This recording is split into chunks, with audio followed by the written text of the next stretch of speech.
Good morning mga viewers. Ito, meron na siyang lumalabas na magbibinhi. Ayan. Ito ang pechay sa paso. Ngayon, aanihan ko, ikatlong ani ko na to. Kahit malamig dito sa California, USA. Nabubuhay. Kaya lang check niyo yung gitna. Itong gitna, harvesting pechay. This is rich in nutrition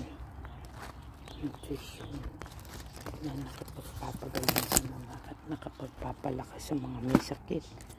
Kung sobra kayong may sakit kayo sa bato,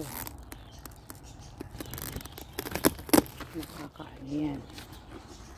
Yung nilaga lang niya, huwag nyo nang lalagyan ng kasi kung may sakit kayo at may karamdaman, inumin nyo lang yung sabaw niyan.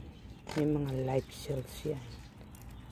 Mapapalitan ng mga dead cells sa katawan nyo.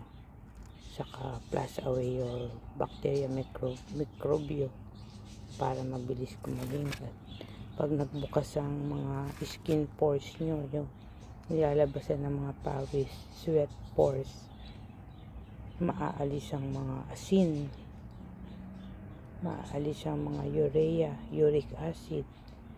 Yan ang nagagawa ng green leafy vegetable. Saka ito kahit na anemic kayo, low blood, high blood, pwede. Unlike dahon ng talbos ng kamote, nakakalapot ang dugo yun, bawal sa mga may sakit sa puso, high blood, dahil napipigil niya ang continuous flow ng blood, yung daloy ng dugo. Importante kasi ang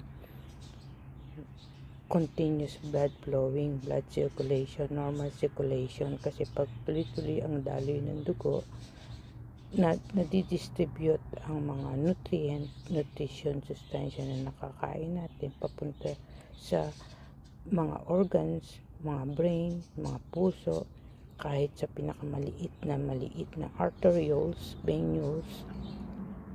Kaya pagka hindi kayo masyadong pinapawisan, ang ibig sabihin nun, barado yung mga ugat-ugat nyo, kaya hindi nakakalabas ang mga pawis.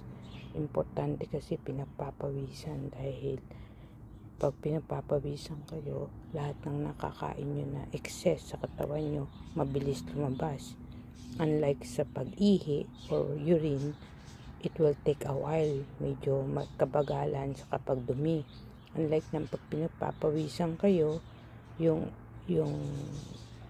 pawis na kailangan lang, kasi may mga exercise and dancing na hindi necessary, nagkokos ng injury or pain sa katawan.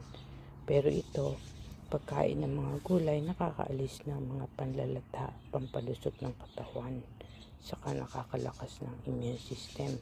Yung pag-inom-inom ng sabaw, kailangan in moderation also, dahil ang sobrang tubig sa katawan ay hindi rin maganda sa lungs. Thank you for watching. See you on my next vlog. Don't forget to click subscribe so you will learn more of my upcoming videos. Bye.